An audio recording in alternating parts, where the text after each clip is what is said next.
महात्मा गांधी की हत्या 30 जनवरी 1948 को नाथूराम गोडसे ने की थी, जिसके पीछे कई राजनीतिक और वैचारिक कारण थे।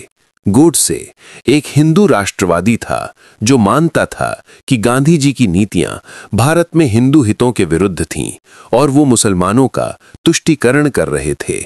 हत्या के प्रमुख कारणों में निम्नलिखित बातें शामिल थीं। भारत का विभाजन। गोडसे का मानना था कि गांधी जी देश के विभाजन के लिए जिम्मेदार थे। वो धर्म के आधार पर देश के बंटवारे के सख्त खिलाफ था और मानता था कि गांधी जी ने इस पर सहमति देकर हिंदू समुदाय को धोखा दिया। पाकिस्तान को 55 करोड़ रुपए का भुगतान। विभाजन के बाद भारत को पाकिस्तान को 55 करोड़ रुपए देने थे। जब भारत सरकार ने यह भुगतान रोकने का फैसला किया तो गांधी जी ने इसके विरोध में आमरण अनशन शुरू कर दिया। उनके दबाव में सरकार को झुकना पड़ा। गोडसे इसे मुसलमानों के प्रति गांधी जी के पक्षपात का सबूत मानता था।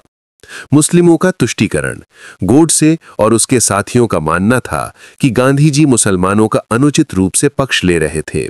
उन्हें लगता था कि गांधी जी के उपदेश केवल हिंदुओं के लिए थे, जबकि मुसलमानों ने हिंसा का रास्ता नहीं छोड़ा। गांधी जी की अहिंसा की नीति। गोडसे का विचार था कि गांधी जी की अहिंसक नीतियां हिंदुओं के लिए हानिकारक हैं और उन्होंने हिंदुओं को अपने अधिकारों के लिए लड़ने से रोका है।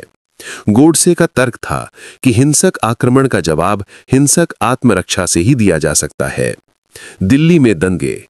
गोडसे इस बात से भी नाराज था कि गांधी जी दिल्ली में दंगों के दौरान मुसलमानों की सुरक्षा पर जोर दे रहे थे और हिंदू शरणार्थियों की अनदेखी कर रहे थे। गोडसे ने यह कदम अपनी कट्टरपंथी विचारधारा के चलते उठाया, जिसमें वो गांधी जी को हिंदू राष्ट्र के लिए खतरा मानता था। हालांकि अदालत ने गोडसे के तर्कों को स्वीकार नहीं किया और उसे हत्या का दोषी पाया। 15 नवंबर 1949 को गोडसे और उसके सह षड्यंत्रकारी नारायण आप्टे को फांसी दे दी गई।